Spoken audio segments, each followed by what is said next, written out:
Well, my friends, welcome back to the More Camping channel.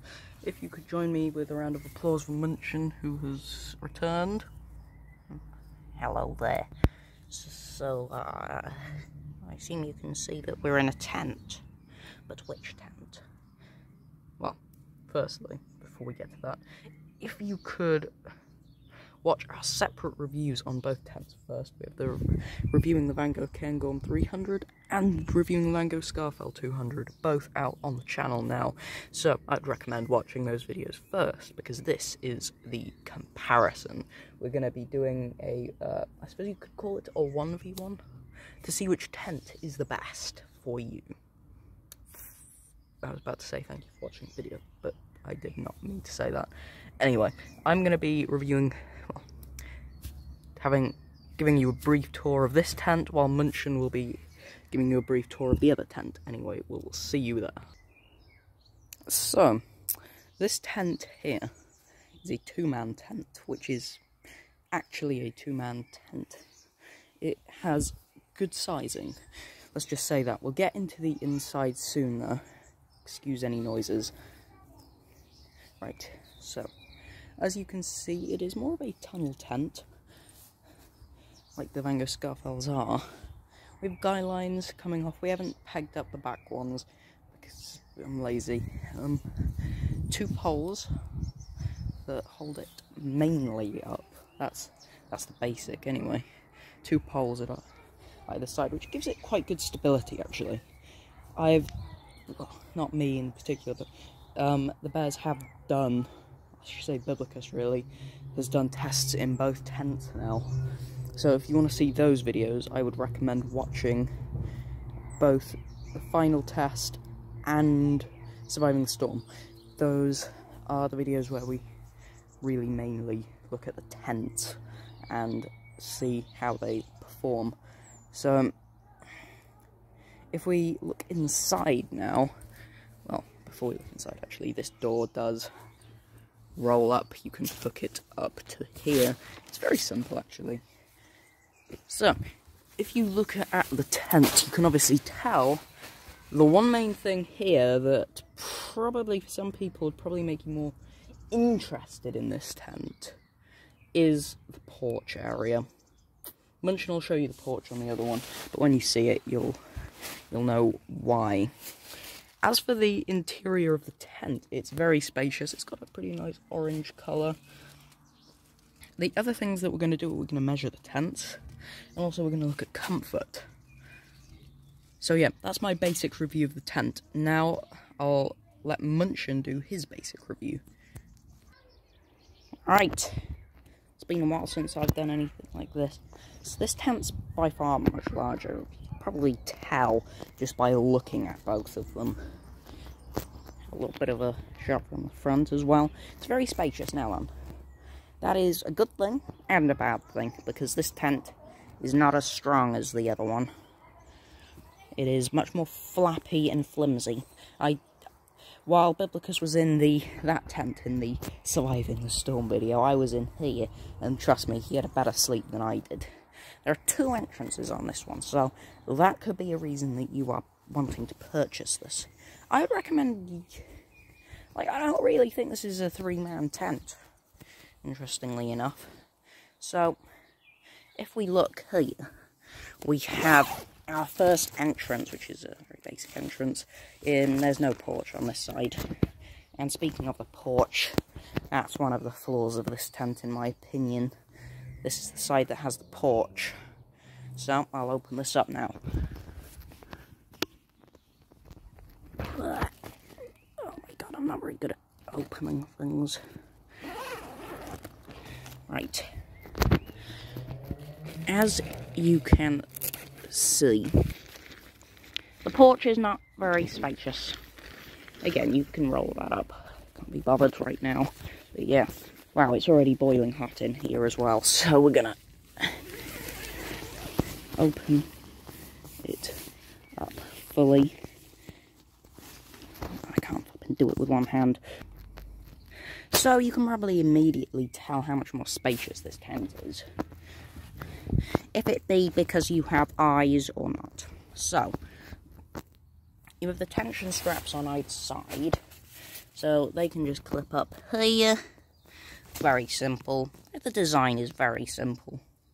But yeah, the porch, like I say, cooking in this tent would be a little bit of trouble, especially in the bad conditions, because you're going to have that down. To be fair to the tent, it's definitely doable. Like, you know, it's not like you can't cook there. But I wouldn't personally want to. Obviously, this is a more fair weather tent. It has quite high condensation, if you watched testing Mango King Gun 300, one of Biblicus's first ever videos, you will obviously see that there was some serious condensation. And, well, it wasn't too much of a problem, but yeah, it's also boiling hot in here, so yeah. We're going to do the main comparisons now. See there. Phase number 1. Measuring time. Measuring of the inside of the tent, basic as ever. So, we're going to be having a look at how big this tent actually is. Right, across the back, interestingly enough, this tent is about 80 centimeters. So 80 centimeters right at the end. Obviously that's not right at the middle, so we're gonna do it right in the middle as well. And in fact, in the middle, it is indeed much longer. It is 125 centimeters. And I believe that is what it said that it is. So, that's a good start. Now, we're gonna measure lengthways. I think that's what I'm supposed to say. I do believe that this tent says it's about 220 centimeters, and it's only 213 centimeters, so yeah, it's only 7 centimeters. I'm not going to get angry about 7 centimeters. 207 centimeters, interesting. So that's like a matter of 2 meters. Yeah, I can believe that. I believe Biblicus said that in his video it was minute. It's definitely not. Like, yeah, it's just kind of not that small. Anyway, Munchin will do his now. Right, my friends, we return to the King Gun 300. We're going to measure it across its longest point in both directions. Right, at its longest point, it is 173 centimeters. That is pretty good. Is 3 people going to fit in here? Doubtful. So, here I am. This is a very, very comfortable 2-man tent. Is it a 3-man?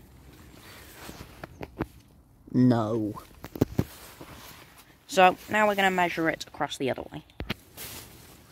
Right, it's hardly longer than the Scarf Owl. It's only, it's 214 centimeters. I don't know if, you can tell, but the wind's really rattling this thing, and we've got all the guy lines up and all, so it's not promising. But yeah, like I think surviving the storm was the first time this thing actually took a good battering. I never even noticed that there's like some lantern things here. Never noticed. So the measurements are in. So you're probably wondering to yourself, Morn, why the hell have you done it all up? Well, that is because the next thing is the size of cooking convenience, which is interesting. I think the cooking in this tent is pretty good.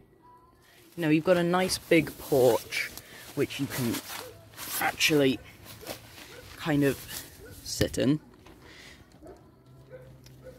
And you've got plenty of cooking space in here. You can easily fit a stove there. And also, you've got this other good thing, which is, there might not be much ventilation actually in the tent, because that's just true. There's one up there, and that's about it. And I suppose on the mesh door, there's like, I suppose that's ventilation as well, in a way. But, yeah, you've got all this air that's coming underneath, and that is good for cooking. You still got to be careful, of course. I definitely did not just drop the phone. You've still got to be careful of the whole poisonous gases, but it's definitely not too bad when it comes to cooking. In my opinion, it's definitely better than the Cairngorm for cooking, but we'll see what Munchin has to say, because he's the expert on that. Right, guys, here we are in the Cairngorm 300. This is our cooking space.